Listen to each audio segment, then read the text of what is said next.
Hello, Anteater fans. Michael O'Sullivan sitting here with Dan Klatt, head coach of the UC Irvine women's water polo team, as we push out another schedule release special.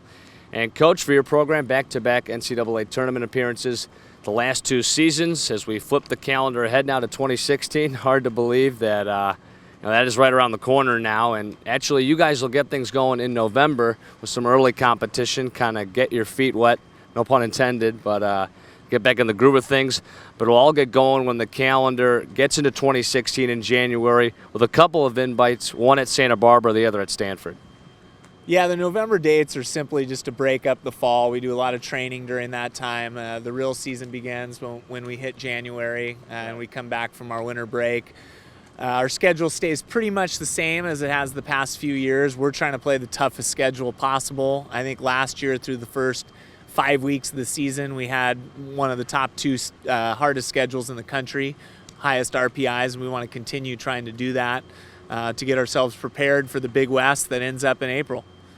Yeah, Big West, very competitive conference. We'll touch on that in a sec. You got the San Diego Triton Invitational in La Jolla, then a matchup with UCLA, and you'll roll into the UC Irvine Invitational here in February. So I know those dates got to stick out as well, especially having a home invite.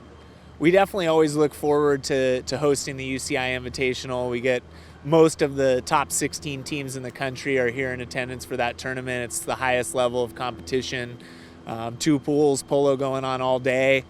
Right. We love to put it on and have people here at our home, and it's obviously a really good opportunity for our girls to get 4 games at home in one weekend.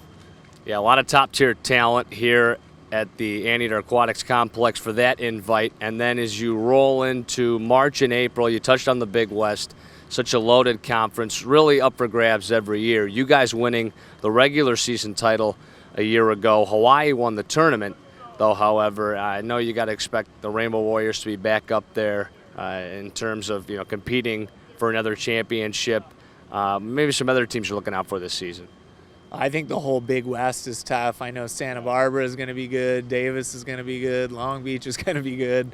Northridge, ourselves, Hawaii. I just don't think there's any easy games. It makes it a very exciting conference for the fans and for the players, and exciting for the coaches as well, but also stressful.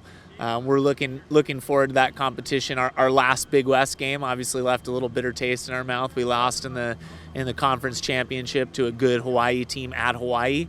Right. And we're just looking forward to getting back into the conference and hopefully being able to find ourselves on the top at the end of the year. Yeah, and the only time you'll be leaving the state of California this season will be to play at Hawaii in Honolulu, but the Big West Championships will be here in California this year. Looking at your team specifically, again, we mentioned it, back-to-back NCAA tournament appearances, not an easy thing to do in water polo.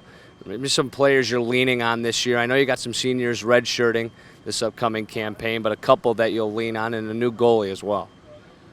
I think we always try to be as well-rounded as possible. We certainly have players that will show up in the scoring column, but each of our players has a specific job that we want to make sure they're doing. We're excited to have Annika Nelson playing as our starting goalie this year. She's still got it. We're still early in the fall, and she's still got to compete for that job and make sure that she wins it. But she's sat behind a really talented goalkeeper for the last few years, and not necessarily because she lacked the talent, maybe just the experience. And I'm looking forward to unleashing her and seeing what she can do out there. Obviously, Mary Brooks was one of our leaders last year, and we're looking forward to her coming back, and she had some national team experience over the summer that has improved her as a leader and a player, and we're looking forward to seeing that experience that she had impact our entire team.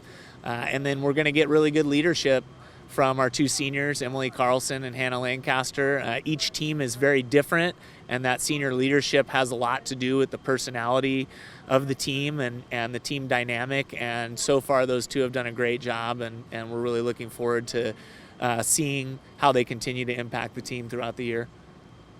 Head coach Dan Klatt going into year number 12, a dozen years under your belt. Hard to believe. And around the corner, less than a month away, it'll get going in November, but it'll officially kick off in January. Coach, good luck this year. Thank you so much. I appreciate you having me. We'll see you next time, Anteater fans.